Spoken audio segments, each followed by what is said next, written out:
Good morning everyone and welcome to our children's talk this Sunday.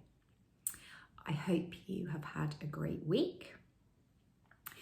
This month our sermon series is called A New Day is Coming. And this morning we are thinking particularly about faith living. And that got me to thinking a little bit more about faith generally. And this is a massive topic, and it's something that comes up again and again in the Bible.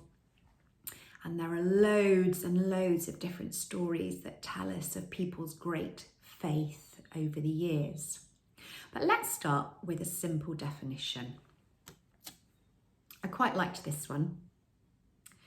Faith is not being able to see, but trusting the one who can see. And I was thinking about the one who can see as being God, the one who is all-seeing and all-knowing and all-loving. And that was really reassuring to think that when we put our faith in God, how can we fail? I started thinking about all the stories in the Bible about faith. There are so many to choose from. The one I felt the Lord really brought to the forefront was a well-loved story that we've often done before in Ignite, but I don't think we've done it for quite a while, and it's the story of David and Goliath. And I was thinking a bit more deeply about that story. And it just brought some things to mind about David's great faith. Now I've got my little David and Goliath here. So here's my Goliath.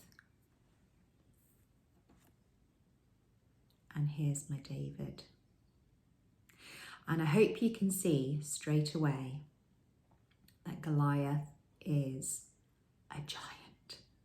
Look at the size of him in comparison to our little David. So humanly speaking, we would think that the great giant Goliath would overcome the tiny little shepherd boy, David, who doesn't even have any armour and no real weapons to speak of. But the thing was that David had faith on his side. And I just want to talk to you a little bit about the story and some great lines that there are in the Bible in this story. So David has been sent by his father to visit his brothers who are part of the troops that are with King Saul, to take them gifts and to see how life is going in the camp. And let me just read you what was happening at the time.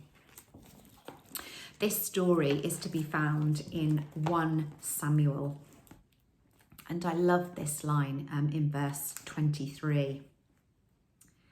So as David was talking with his brothers and the other men, he saw Goliath, the champion from Gath, come out from the Philistine ranks, shouting his challenge to the army of Israel.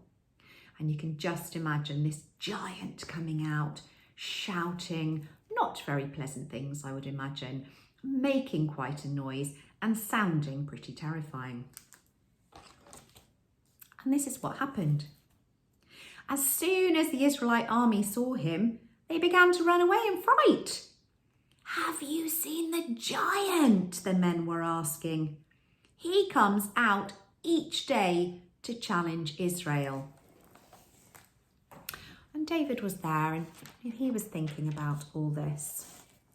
And there's some great lines further on in the story.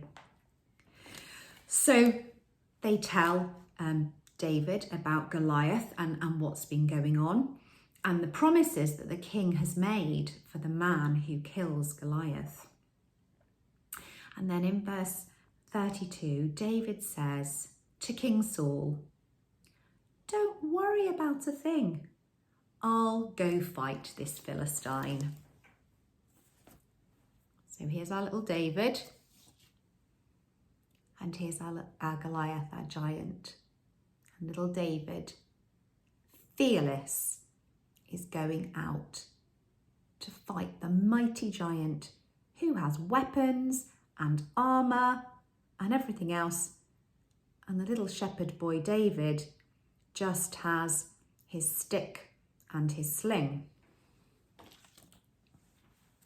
So he goes out and he collects some stones. Now I've got some stones here. I wonder if the stones were a bit like this. It's not really that big.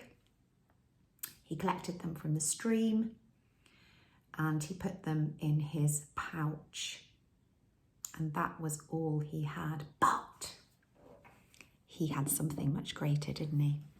Because he had faith in our mighty God. And he was confident that God was on his side. And it says this in verse 41. Goliath walked out towards David with his shield bearer ahead of him, sneering in contempt at the ruddy-faced boy. Am I a dog, he roared at David, that you come at me with a stick? And he cursed David by the name of his gods.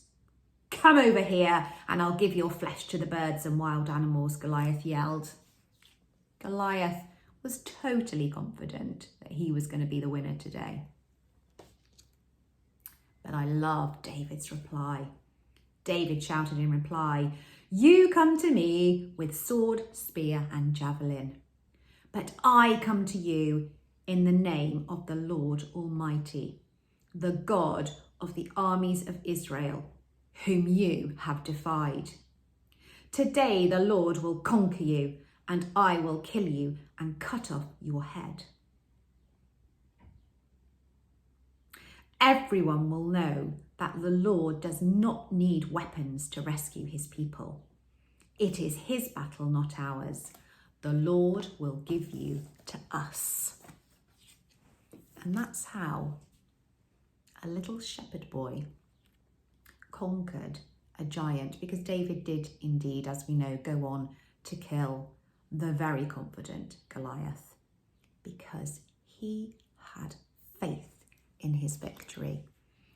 He had faith that God was on his side. And we know that David's faith came from the very close relationship he had with God. And in Hebrews 11, it gives us another definition of faith. What is faith? It is the confident assurance that what we hope for is going to happen. It is the evidence of things we cannot see.